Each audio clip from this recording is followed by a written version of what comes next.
Hello YouTube. I do not make content. This video is specifically geared for a specific content creator that I just recently started paying attention to because he started playing Guild Wars 2, I don't know, like a couple months ago or something like that. Rubius Cubius. So Rubius Cubius, you have solely inspired me to make some kind of a guide video for Guild Wars 2. Okay? I've watched a lot of your videos recently, and this will be the first time that I've ever made a guide video. The reason why you inspired me is because you're right. I feel like a lot of the guide videos for this game do not do the depth of the game justice. They don't do a good job of explaining the key elements of the game that need to be explained to a new player. They touch on surface level things or buzzwords or yada yada etc. like you've said in your videos. So this is going to be my attempt to actually do an in-depth guide to the inner workings, the core of the game in terms of its combat and etc. So here we go. All right, so first things first.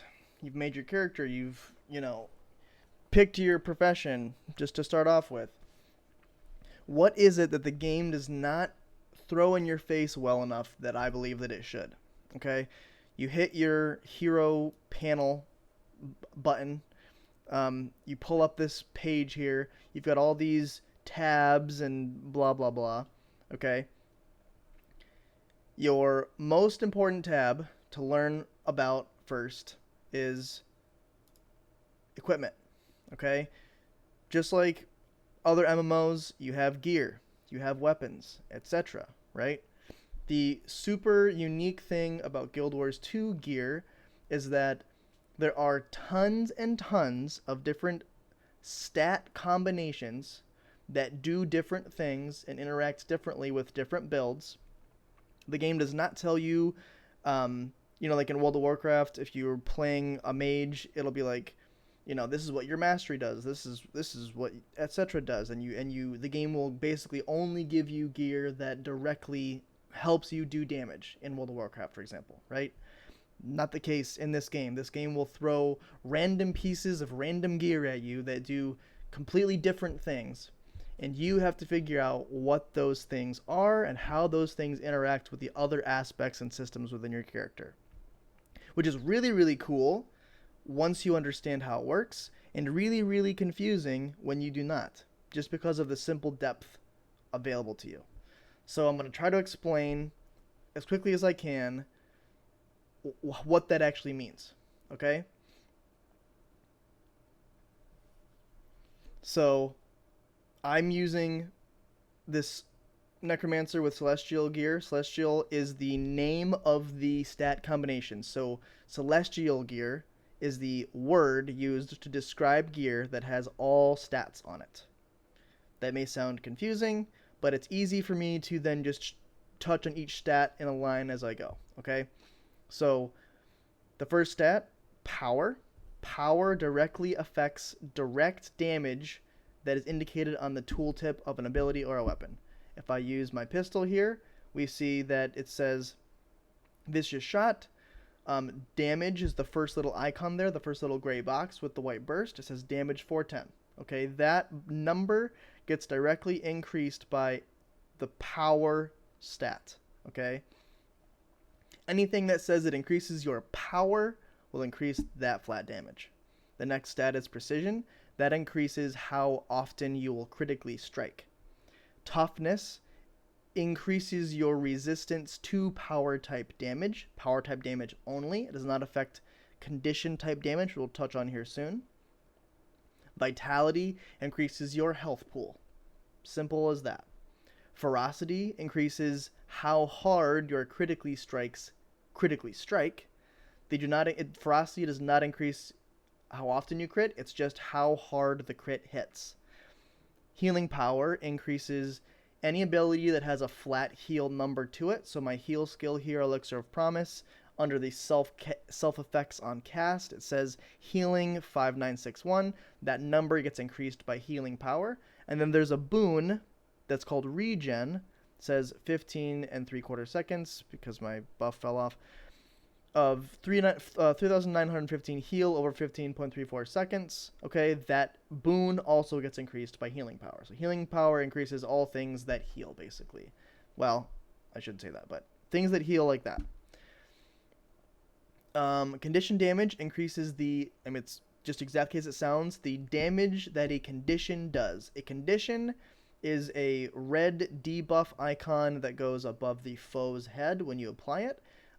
In this example here, my pistol again applies that 410 power type damage, but it also applies a condition called Torment, which lasts for 5 seconds, it says here, 301 damage, 445 damage if the foe is stationary. Okay, the damage portion of that gets directly increased by your condition damage. Then we have Concentration, which is how long boons, like regeneration for example, will last after you cast them. And that's on you or other people. Anything you apply gets affected by your concentration, your boon duration statistic. Okay? Expertise is how long conditions last on enemies. Your tooltips should update. So if my Torment lasts for 3 seconds, it'll show that it does less damage because it's combining the flat damage over how long of a period of time it's doing the damage. So expertise increases how long the condition lasts, which increases the damage that the condition will do over that period of time, right? Okay. So that covers each stat individually. The key thing to take away here is every profession can equip any combination of any stats. Doesn't matter if you have heavy armor, which would be Guardian, Warrior, Revenant, medium armor, or light armor, depending on which profession you are. All stat weights are equipable on all armor classes across all professions, which means that all characters have the capability, for the most part, to utilize different stat weights, different trait lines, different utility skills, which we'll get here in 1 second, and create a build that fulfills a role within the game, whether it's DPS, healing, or tanking, crowd control, etc. All professions have some way to do all things. Okay. The other aspect to your gear is something called a rune, which is kind of like a tier set bonus from World of Warcraft, but there's tons of rune combinations. They are freely, you can buy them, you can make them, there's tons of ways to get them. You slot them into your gear. It only affects your 6 armor pieces. There's 6 runes, so 1 per armor piece. And you can see here, it's the blue thing called Superior Rune of Water for me. This is usually a Scourge healer build that I use. It says 1, 2, 3, 4, 5, 6. Each of those, if you use all 6, you get all 6 of those bonuses. So there's tons of different stat combinations, tons of different rune set combinations to create builds that you want. So once you understand what the stats do, what they mean, now the tooltips you get into with your other aspects of your character will start to make more sense. So let's touch on that here now. The other tab that's really, really important is the second tab down, your build tab, okay? And one thing that the game definitely doesn't do a good enough job is pointing out these up here, weapon skills, slot skills, and traits. These tabs are your best friend. If I'm a necromancer and I click my weapon skills tab, it shows me all the weapons that I have unlocked and have the capability of using on my necromancer. It shows me what all of their skills are. If I can equip it in the offhand slot, if I can equip it in the main hand slot. Some weapons can be equipped in both offhand and main hand slot and freely swapped around. Like say I could have 2 swords, or I could say I could have a dagger and a sword, or an axe and a sword, or a sword and a dagger, or just a greatsword, which is a 2-handed weapon, etc. Okay? You can read the tooltips. Once you understand those stats, you can then say here, oh, this ability applies, or this weapon skill applies flat damage, and a condition called chilled, and more flat damage. Does that mean that this weapon is geared more towards a power, precision, and ferocity, or direct damage type build? looks like to me probably. I don't see any damaging conditions that it applies, which means I should probably stick with those direct damage type stats. Or we take a look here at the scepter, which shows damage. All weapons, I believe there may be like one example of something that doesn't, but for the most part, weapons have some amount of power type damage that they do.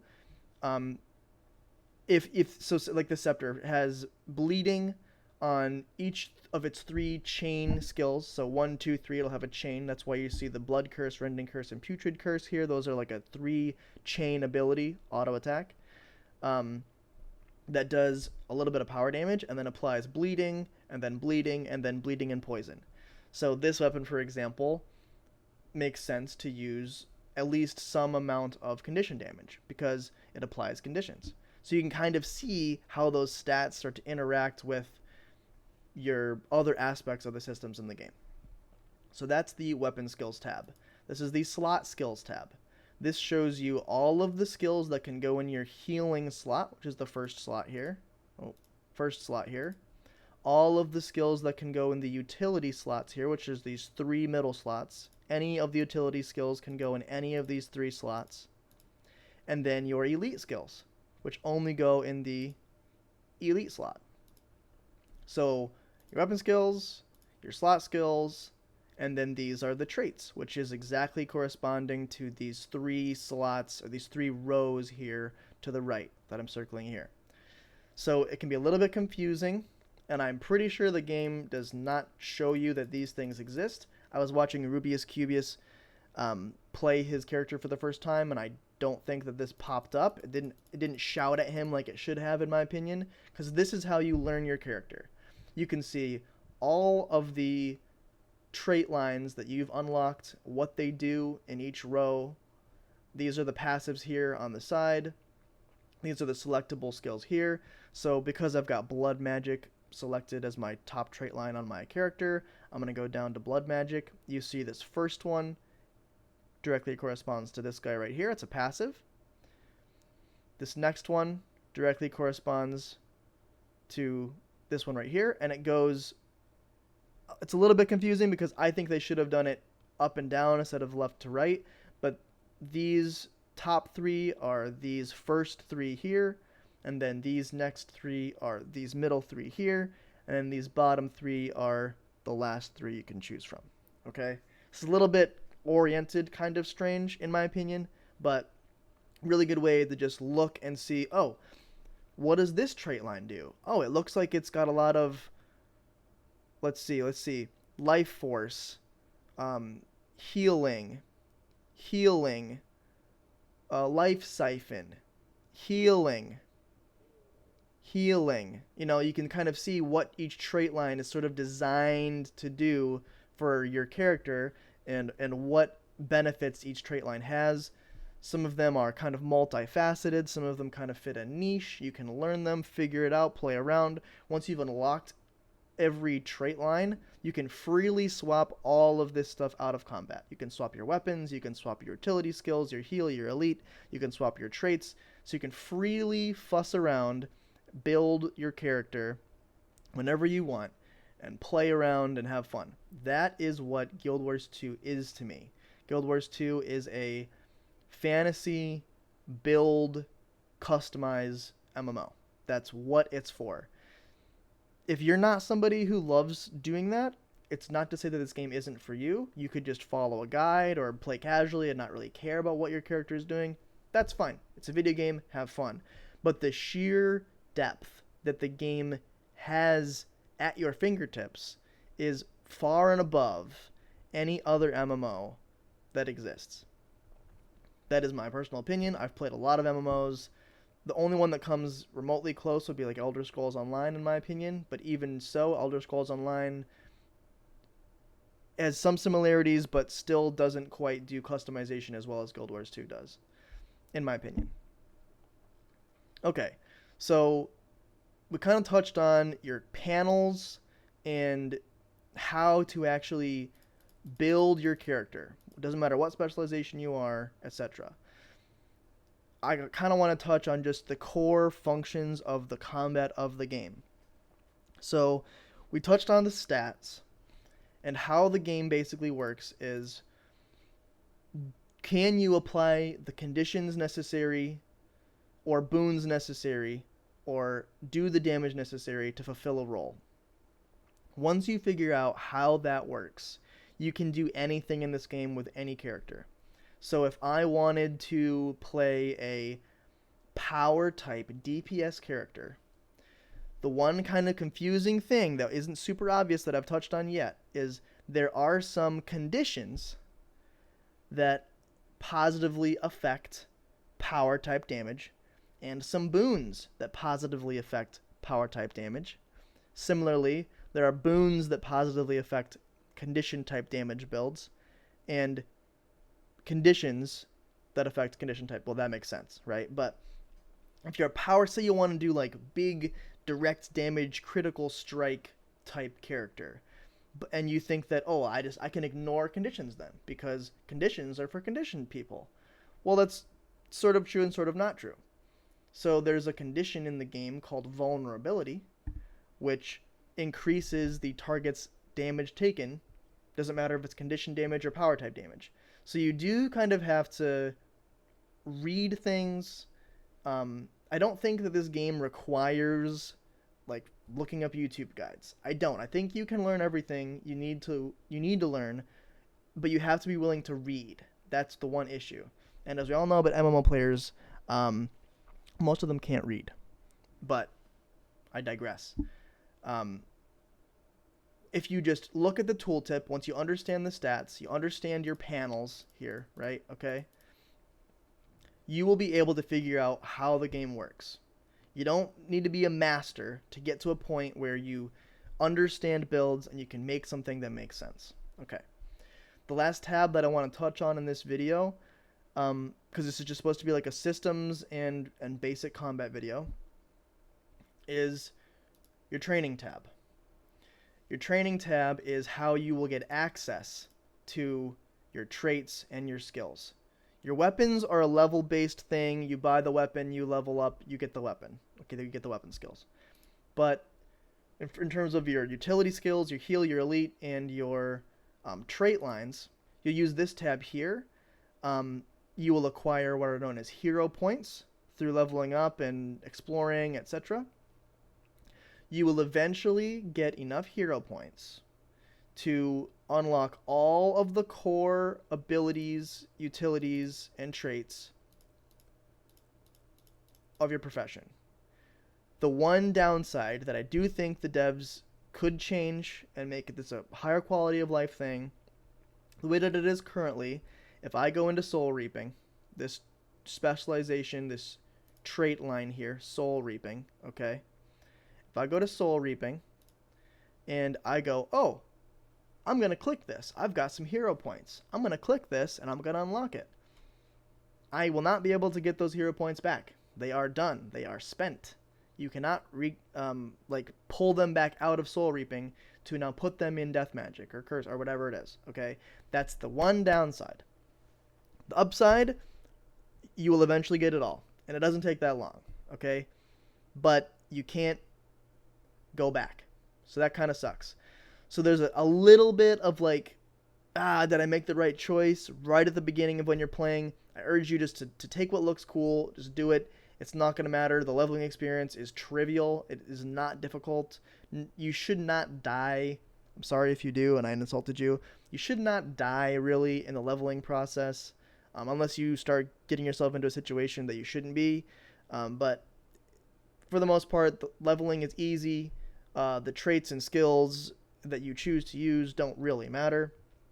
Now, if you're a veteran player and you already understand, or maybe you're not a veteran, but you've made a character before and you understand gear and stats and what weapons work well with which stats, you can for sure make it way easier on yourself by picking stats that make sense with certain weapons or etc. Or skills that make sense with certain stats or weapons. For sure you can make it easier on yourself. But you're not going to not hit level 80 because you made bad choices along the way whatsoever. So that's the last thing I wanted to touch on. I think that's a good sort of basic um, guide through just the things you need to understand to get started. Okay? The last thing that I want to say before I end the video is the biggest question that basically all new players ask. Whether you're somebody in map chat, reading it off the chat, or watching a video, whatever it is, it's which class or which profession should I pick? My answer is always whichever one resonates the most with you based off of aesthetics. Not role or how it fights or whatever. Pick aesthetics. Because you can make more characters, and every character, every profession can fulfill, for the most part, every role in the game. There are some that do it a little bit better, a little bit easier than others, but because of the way that stats work and traits work and weapons work, every profession has some way of supporting its allies. Every profession has some way of doing big damage, etc. Every profession can get tanky just by equipping tanky stats. So you can play any profession any number of ways. Your imagination is basically the limit. So pick the profession that looks the coolest to you aesthetically. That's all I have to say. I hope this helped. Rubius Cubius, if you happen to see this, I think you've gotten to a point now in the game. I've been watching some of your streaming where I don't know if you need this anymore. But for anybody else out there who might, any new player, I hope this helps, and I want it to be a positive impact on the community, and that's what I intend to do. Starting basically today, making more guides and stuff like that. So, good luck, everyone. Peace.